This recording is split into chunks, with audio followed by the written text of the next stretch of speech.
امام بخاری کا نام سنا ہے نا؟ اللہ اکبر، رسول اللہ کی 6 لاکھ حدیثیں زبانی یاد تھی امام، اللہ اکبر۔ اور آج امام بخاری کی کتاب صحیح بخاری، اصح الکتب بعد کتاب اللہ، کتاب اللہ کے بعد سب سے صحیح کتاب بخاری شریف، آج دنیا اسے چومتی ہے، ختم بخاری ہوتا ہے، یہ امام بخاری کی جمع کرتا ہے۔ امام بخاری سفر پہ جا رہے تھے اور امیر آدمی تھے، 6 لاکھ اشرفیاں اس زمانے میں آپ کے پاس تھے، یہ چھوٹا سرمایہ نہیں تھا، کشتی کا سفر تھا۔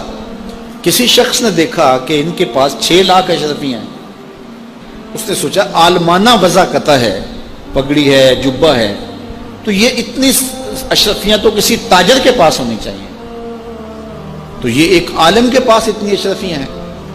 تو اس نے کہا کہ چلو ایک طریقہ ہاتھ آ گیا، میں ذرا کوئی ہیلا کرتا ہوں اور یہ پیسے میں خود حاصل کر لوں۔ تو اس نے شور مچا دیا کہ میری 6 لاکھ اشرفیاں چوری ہو گئیں، کہ جب سب تلاشی لی جائے گی تو ان سے نکلیں گی تو لوگ کہیں گے تو ایک مولوی شخص ہے اور تیرے پاس اتنے پیسے کہاں سے آئے، تو اشرفیاں مجھے مل جائیں گی۔ تو جب تلاشی شروع ہوئی تو امام بخاری کی تلاشی لی گئی تو ایک اشرفی بھی نہیں نکلی، کچھ بھی نہیں نکلا، سارا سامان ٹٹولا گیا، کچھ نہیں نکلا۔ خیر چلو، لوگوں نے اس کو کہا تو جھوٹا ہے، تو نے خام خواہ جو ہے وہ ایک مکر کیا ہے۔ وہ بھی بڑا پریشان تھا کہ اشرفیاں میں نے ان کے پاس دیکھی ہیں، گئی کدھر؟ خیر جب جہاز چلنے لگا تو آہستہ آہستہ امام صاحب کے قریب ہو گیا، امام بخاری سے پوچھنے لگا حضرت اشرفیاں تو تھیں آپ کے پاس، تو کدھر گئیں؟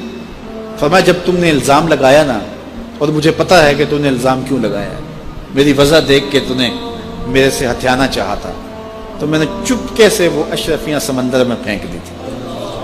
تو کہا حضرت اتنی زیادہ اشرفیاں اور سمندر میں پھینک دیں؟ کہا ہاں۔ کہا کیوں پھینکی؟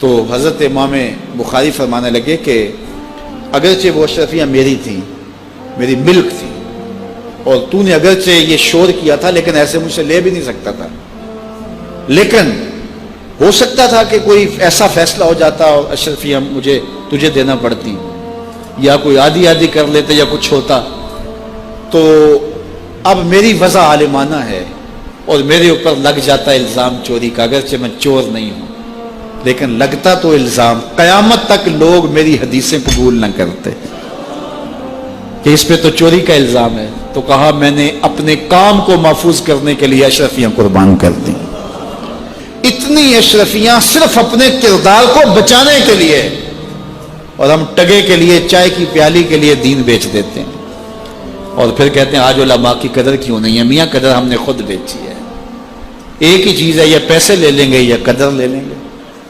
تو یہ ذمہ داری تھی ہماری کہ ہم انتہائی حساسیت کے ساتھ جو ہے اس دور کا ادراک کرتے اور حالات کو سمجھتے، اور جن لوگوں نے حالات کو سمجھ کے قدم اٹھائے ہیں وہ کامیاب اور بامراد ہوئے۔ اس لیے علماء کو بھی بہت زیادہ پھونک پھونک کے قدم رکھنے کی ضرورت ہوتی ہے کہ وہ ایک ایک قدم پھونک کر کے رکھیں۔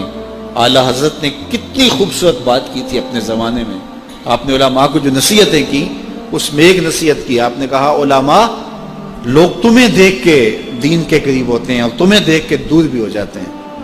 کہا کہ اگر تم نے سنن غیر موقدہ کو چھوڑ دیا تو لوگ سنن موقدہ چھوڑ دیں گے، اور اگر تم نے سنن موقدہ کو چھوڑ دیا لوگ واجبات چھوڑ دیں گے، تم نے واجبات چھوڑ دیے تو لوگ فرائض چھوڑ دیں گے، اور اگر تم نے فرائض چھوڑ دیے تو لوگ کہیں دین نہ چھوڑ دیں۔ اور پھر کہا اے طبقہ علماء، تم نے اگر مکروہ تنزیہیہ کا ارتکاب کیا تو لوگ مکروہ تحریمیہ میں پڑ جائیں گے، اور اگر تم نے مکروہ تحریمیہ کا ارتکاب کیا لوگ حرام میں پڑ جائیں گے، تم نے اگر حرام کا ارتکاب کیا تو لوگ کفر میں پڑ جائیں گے۔ اس لیے علماء کو آج کے دور میں نہیں، ہر دور میں اپنے کردار کو بڑا صاف رکھنا